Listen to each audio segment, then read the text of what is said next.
And so we reunite the mother of thousands with one of her children. Which isn't good news for Mr. Shell.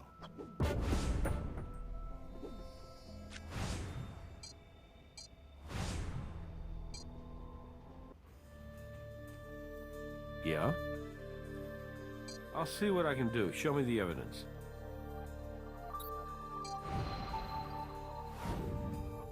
Okay, you got the warrant. Jack, we found traces of the plant from your dressing room at the crime scene. We know you were there.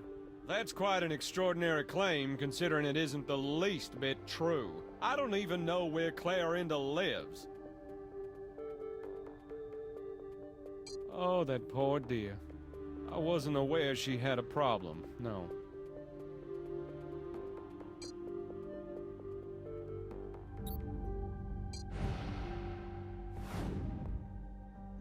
You had a confidential memo that specifically mentions Clarinda's alcohol problem. You lied to us, Jack. You gave Clarinda that bottle because you needed her out of the way. Well, you just know it all, don't you? I suppose there's no point in continuing this ruse. Yes, I knew about Clarinda's proclivities, and yes, I did pay her a social call last night. I just wanted to give her enough rope to... Let me choose my words carefully here. I just wanted to provide her with the opportunity to drink her way right out of rehabilitation, thus ensuring my continued employment. But you listen to me. I couldn't possibly kill a woman. So, you draw the line at getting an alcoholic drunk and ruining her career. Your point is well taken, sir. It was not what I would call my shining moment, but believe it or not, I do have the self-awareness to realize that if I lose my little second-rate show at that little second-rate casino, my career is over. I would never even consider killing somebody, but there can come a point when your future is on the line that you stop worrying about what will keep you proud and focus on what's going to keep you fed. I must admit I would not be in the deplorable situation in which I currently find myself had I, as you say, taken the time to wipe that bottle down. But the truth is, I didn't have the time. Right as I was about to leave Clarinda to her hot tub and the booze fest that I could only guess was about to ensue, some fool walked in on us. Yes, a champion dullard casually strolled in only to sneeze all over my lucky sweater. Why, I had to take it off as soon as I returned to my dressing room. Couldn't put it anywhere but back at the end of the rack because goodness knows when the dry cleaning... Jack, stay focused. Did this gentleman sneeze on you before or after you slipped Clarinda the Mickey? Slipped her a Mickey? What on earth are you... Oh, dear. I just realized something.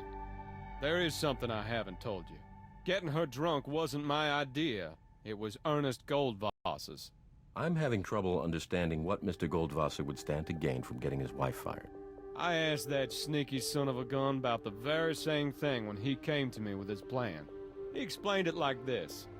Ernest was done with showbiz, and even more done with Clarinda in showbiz. He wanted her to settle down, start squeezing out some pups, which at her age would have been ambitious at best. But as far as she was concerned, she was gonna die up there on that stage. Whether it was singing or spinning a roulette wheel or asking folks how many times a night they make whoopee or whatever. So he came to me with a bottle of her favorite cocktail and that damn memo about Clarinda's contract. He said there was no way she would take a drink in front of him, but that she would never back down from anything she saw as a challenge from me. That last part I knew from experience to be true. But now, having been informed of this unfortunate business of her drink being spiked, I think it's altogether clear what happened. That no-good backstabber set me up.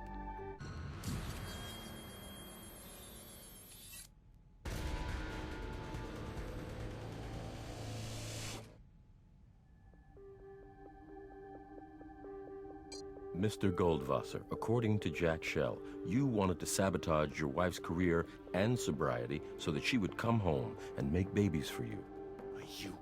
You have got some nerve, you condescending piece of trash! You have no idea how much I love my wife! You have no idea. Hey, Ernie, we got a pretty good idea how you set up Jack Shell to take the fall, so you can just reel in the indignation, okay? Admit it. You killed your wife. I set Jack Shell up? Try the other way around, pal. Why the hell do you think I told you about him in the first place? I gave him a simple job. Give my wife some booze so that she could finally come home and have a life with me. And now she's dead! I don't want to lawyer up, I really don't. But if you don't stop pointing the finger at me and start getting about the business of finding out how Jack killed my wife, I'll have no choice! Mr. Goldwasser, it's not my place to advise you, but if you are truly both innocent and interested in finding your wife's killer, then we are your best hope. Damn it. Just keep looking, okay? Please.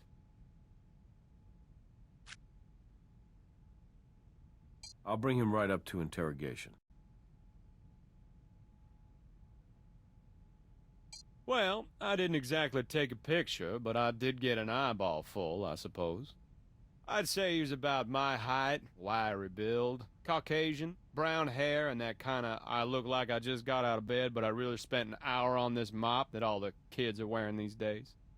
And one more thing comes to mind, not exactly the sort of physical attribute you'd write in somebody's permanent record, but he had a cold. That ignoramus didn't even have the decency to cover his nose when he sneezed. Blew snot all over my lucky sweater without even an excuse me. It's in my dressing room. It would be my pleasure to go get it for you. I'm afraid that won't be possible. I didn't figure it would, but you never know unless you ask. Tell you what, it's hanging on the far left side of the rack if you'd prefer to retrieve it yourself.